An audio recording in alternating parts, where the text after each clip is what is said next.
Bonjour, je m'appelle Elodie Ravera, je suis triple finaliste aux Jeux Olympiques et plusieurs fois médaillée au niveau européen et mondial.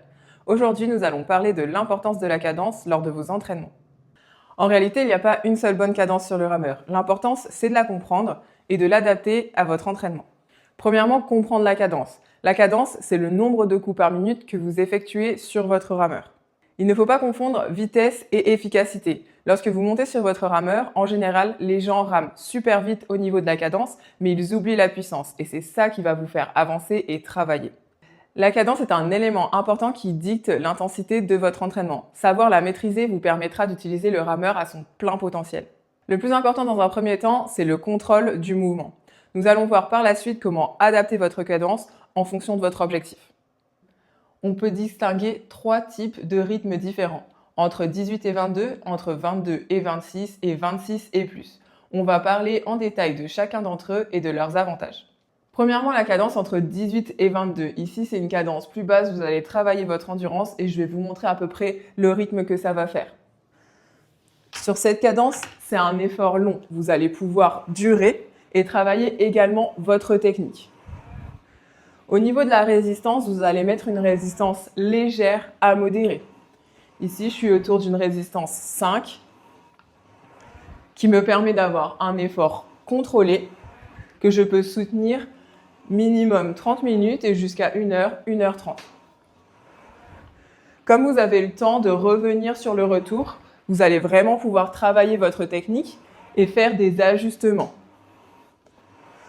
À cette cadence entre 18 et 22, vous allez pouvoir également travailler votre renforcement musculaire, votre force. Pour ce faire, il va falloir mettre une résistance plus élevée. Je dirais à partir de 7 et plus. En revanche, pour le temps de travail, il va être un petit peu plus bas. Vous allez avoir des efforts entre 45 secondes et 5 minutes, voire 6 minutes max, où vous allez essayer de pousser au maximum sur vos jambes, donc durant votre propulsion, pour travailler votre musculature. Vous allez répéter ces efforts plusieurs fois, entrecoupés de pauses pour pouvoir récupérer et repartir. Ensuite, nous avons le rythme de cadence entre 22 et 26. Ici, la cadence est un petit peu plus élevée, mais vous allez toujours avoir le contrôle sur votre mouvement. Vous pouvez toujours travailler avec le coach virtuel qui va vous guider et vous aider à vous améliorer.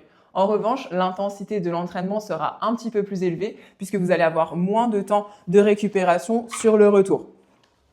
Vous allez toujours produire un effort important sur votre propulsion et revenir plus rapidement.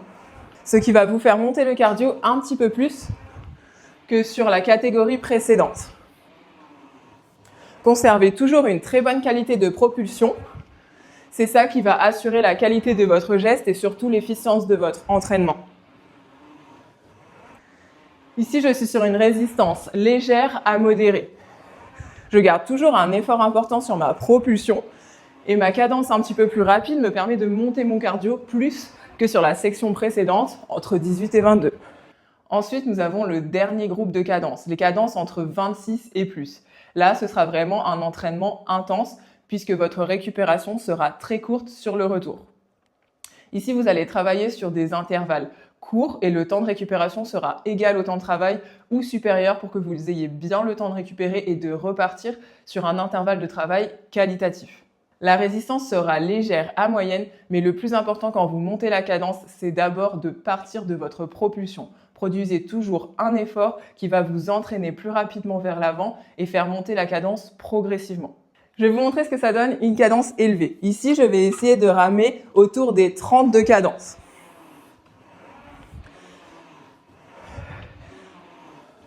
À ce rythme-là, pensez tout de suite à caler bien votre rythme de respiration pour ne pas être en dette d'oxygène trop rapidement et pouvoir maintenir votre effort tout le long de l'intervalle. Voilà, je me situe autour des 30 de cadence. Ma résistance est moyenne. Et j'essaye de garder une très bonne qualité technique pour pouvoir être efficace longtemps.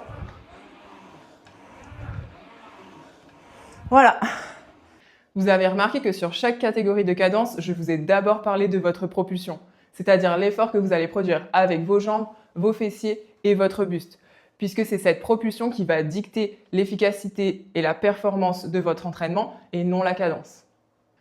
Si vous avez une cadence trop élevée, ici vous allez perdre le contrôle et manquer d'efficacité puisque vous n'allez pas produire d'efforts avec vos muscles. En revanche, si vous avez une cadence trop basse couplée à une résistance vraiment légère, vous pouvez passer à côté de votre objectif puisque vous n'allez pas vous employer à la hauteur de ce que vous voulez.